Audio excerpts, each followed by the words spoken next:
If you want plants in your garden that are a little more interesting than the same old tired varieties you get every spring at the garden centers, you're probably going to have to resort to seeds. But let me warn you, seed saving can be a little addictive. Stick around to see how I start my plants.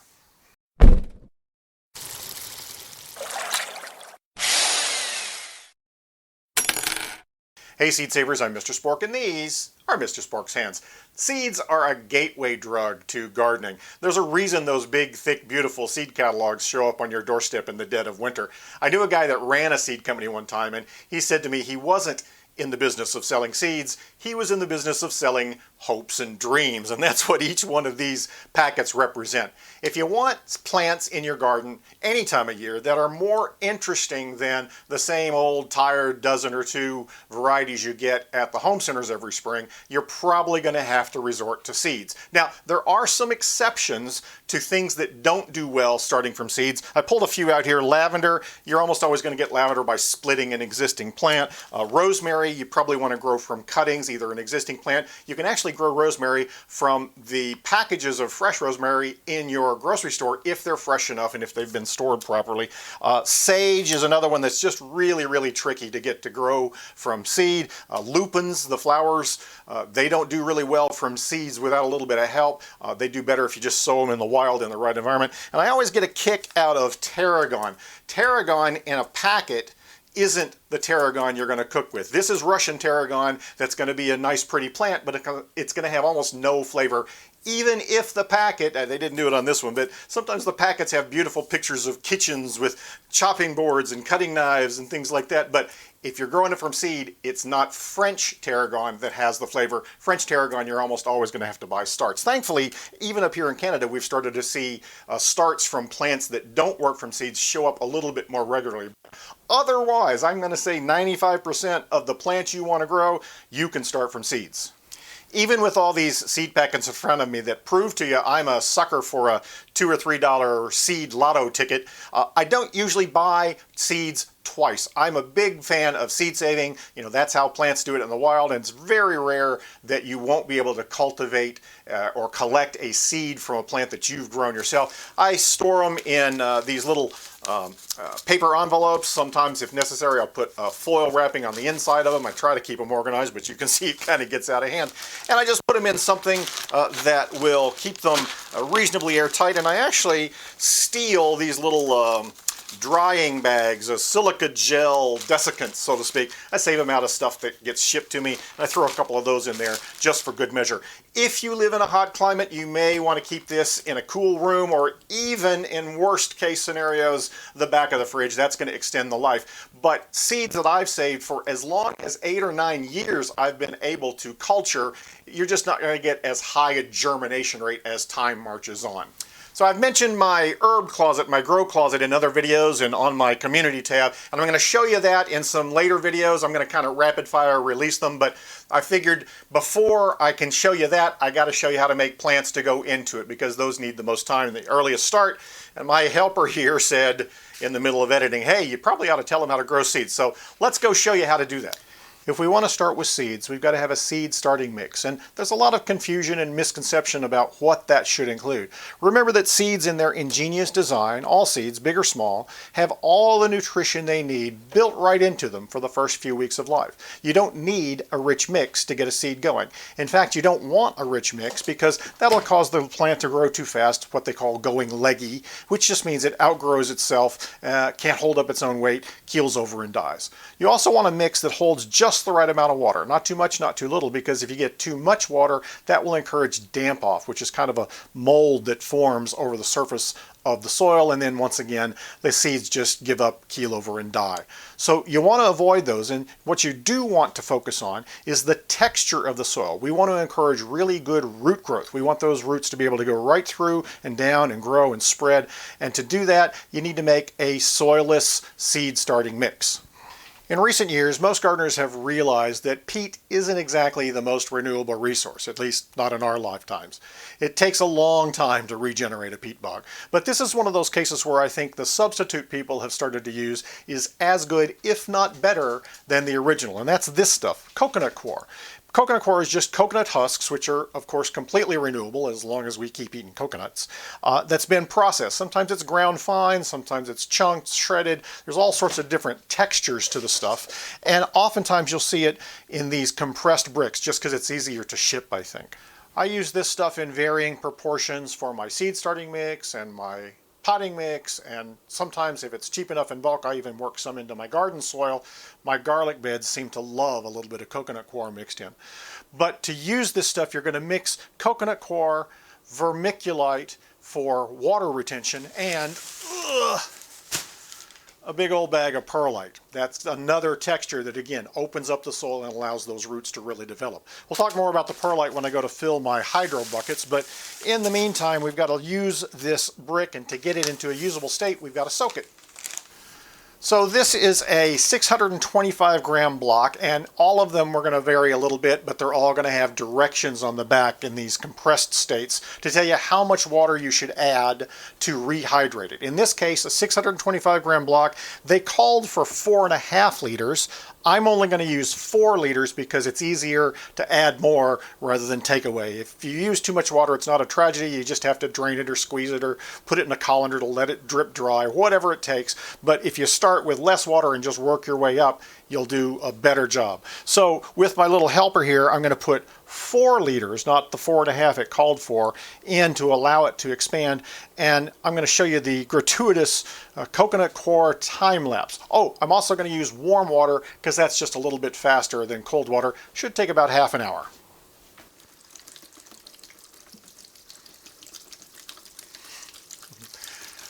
This is pure entertainment in cat world.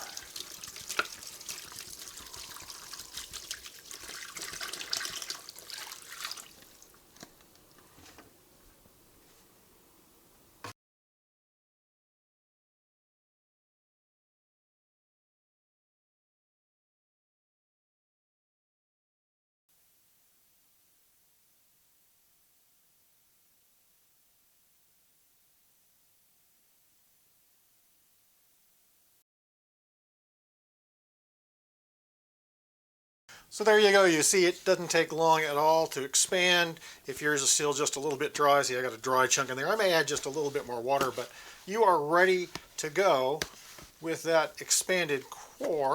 You can see the texture on it's really nice and fine in this particular case. Do be careful when you're shopping because there are different textures. There's chunky and shredded and all sorts of things. Also, I should tell you that a smart shopper alert, I've never found a good price for this stuff online. This is the kind of thing you need to go to your local garden center, your local hardware store. My guys will order it for me year round, even if they're not stocking it seasonally. But generally speaking, all the prices I've found online have been at least 30% more, if not 40 or 50% more. I think maybe the shipping gets in the way and such. But this is beautiful stuff. You can use it as is for some cases, but in the instance of seed starting, we're going to mix it with a couple more things.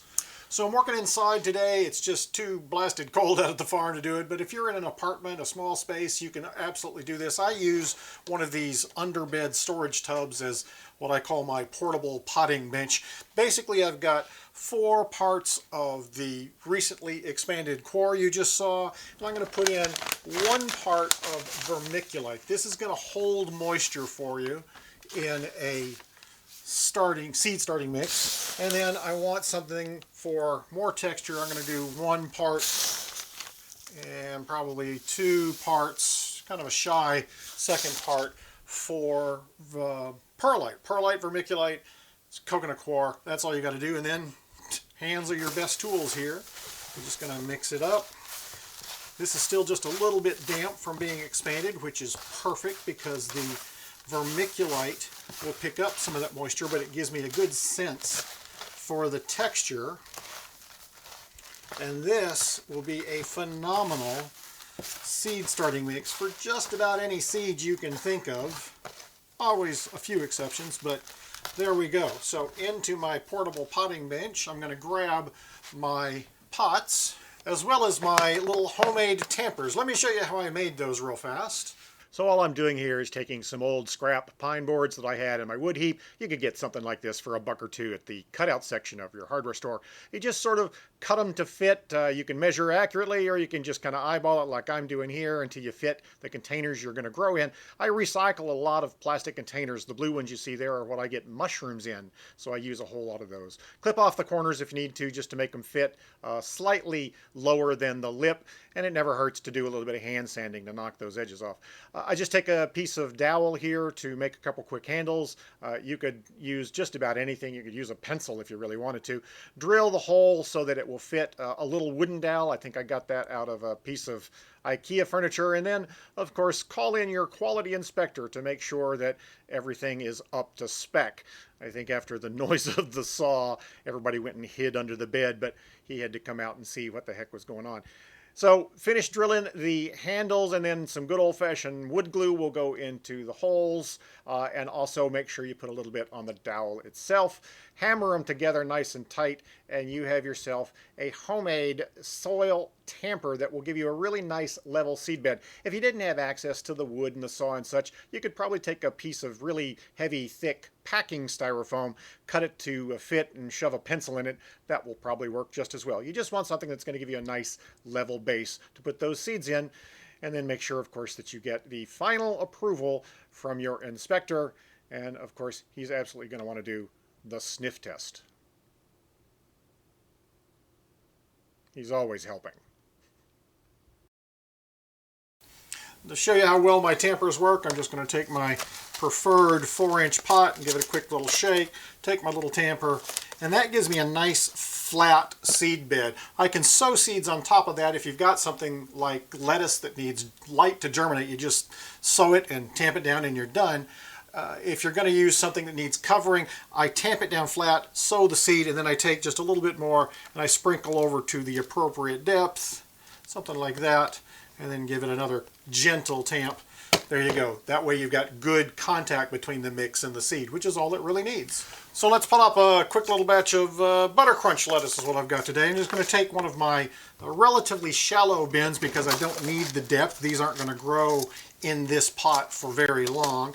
I'm going to actually harvest a lot of what I seed here as microgreens, but I'm going to take some of the strongest plants and then grow them onto full heads. This butter crunch, it asks for 1-inch seed spacing, 1/4-inch depth. Now I've found that most lettuces prefer some light, so I'm probably not even going to cover it to that 1/4 inch, but I'm going to be reasonably generous here with the seeds. Still plenty for at least 4 or 5 more of these. I'm going to give it a nice little press to get good seed contact, and then, as I say, I'm not going to even cover to a 1/4 inch. I'm going to give it less than that, just a touch, because lettuce, just about every lettuce I know, likes to have some light to germinate. We are ready to go. I'm going to get this a good little misting of water, and then I'm going to make sure and keep it moist but not damp. Not wet by any means. Put this under the grow lights. I'll show you what it looks like in 7 to 10 days, I think. 7 to 20 days, but I bet you we see something on about day 8 or 9. While I'm here, I'm going to go ahead and plant a couple of my blue pumpkins to get them going nice and early. Again, I'm going into a 4-inch pot. There's just not a lot of sense in going to 3.5 if I'm going to need the space before it's time to put these pumpkins out into the pumpkin patch. So generally speaking, you plant a seed, if you don't know, if it's not on the back of the package, you plant a seed about as deep as it is big. So this is about a 1/2-inch seed. I'm going to go down a good 1/2 inch into my pre-tamped soil mix, and I'm just going to do 2 in this pot. Gives me just a little bit of insurance. I'll pick out the one that is not the winner of the race. Give it a nice little tamp. This is going in the grow room as well. One of the nice things about using these storage containers as a portable potty bench is that you can put the lid on, that keeps the cats out, keeps the mess in one place. Here's a quick tip for labeling so you don't get lost in your spring seeding frenzy. A lot of people will try to use popsicle sticks, but they're really not that good. The ink fades and they just don't last. I've kind of stopped using them altogether. What I do use are plastic knives from the picnic section at your grocery store, even though they're starting to try to ban them for single-use plastics. But let me tell you, I've used the same stick for my blue pumpkins. I labeled this literally 3 years ago, and it's been outside and it's still pretty darn good. What I use is a paint pen to write on them, and that seems to work really well. So my pumpkins are here, and I'm going to have to make a new one for my buttercrunch lettuce. So that's part 1 of my grow closet overview. I hope you got some good ideas from this. Parts 2 and 3, maybe 4, 5, and 6 will come as the season progresses, but this will get you started making some plants early in the season. Get out, put some seeds in dirt. It costs almost nothing. It's loads of fun, and with a little luck and a little patience, you're going to end up with something great in the kitchen at the end of it all.